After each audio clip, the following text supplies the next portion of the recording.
Right.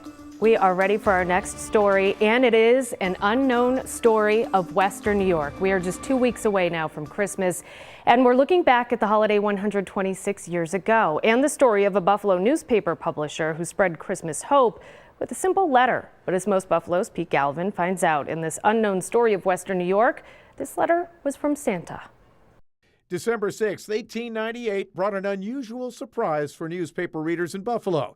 Right there on the front page of the Buffalo Times, amongst the top stories of the day, was a letter with the dateline Toyland. It was a letter from none other than Kris Kringle himself. The letter read, "Dear children, what do you want for Christmas?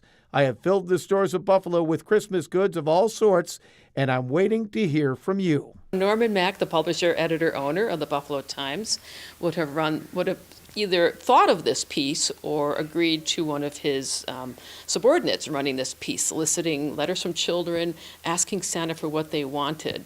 And the idea would have been maybe someone in the readership, maybe somebody well off in the readership, would get out their wallet and make a child's dream come true. In fact, in the letter, it said he will satisfy your wants as far as possible with the help of many unknown good people.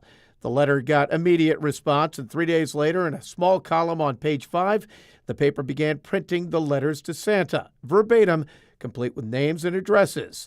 The noble publisher had used his paper to establish a community wish list, and he evoked the spirit of St. Nick to encourage the benevolence among the Queen City socialites. There would have been a lot of millionaires who thought it was their duty or their obligation to be charitable, to give to the lesser off, because that was certainly one way to look after poor people without changing anything structurally. The letters to Santa tugged at the heartstrings. One read, "I'm a 6-year-old boy and Papa says he can't buy me anything for Christmas."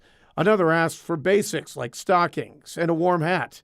Decades before federal welfare programs, Buffalo was a city of the haves and have-nots, and this was a case of a local newspaperman trying to use his craft to bridge the gap. Buffalo had a lot of millionaires, several dozen. We don't know exactly where we rank in terms of the number of millionaires compared to other cities, but we had a lot of money sloshing around in Buffalo. There was money on Delaware Avenue in the mansions, and there was poverty in Buffalo too, most notably at the Canal District and on the east side. On December 23rd, Santa returned to the pages of the Times with a new letter. St. Nick wrote that the Times editor had sent him all the letters, but there were just too many.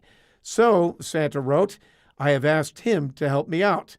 The Times announced that there would be a Christmas party for all who had sent letters to Santa. The children were promised some little gift as evidence that Santa Claus had read their letters. For so many who had sent in letters, it felt like a miracle. And Pete says on the day of the party, people began lining up early. 5,000 children and their parents came. They were given popcorn balls, steam engines, toy kitchens, and whistles. The Times had purchased all the gifts for Santa.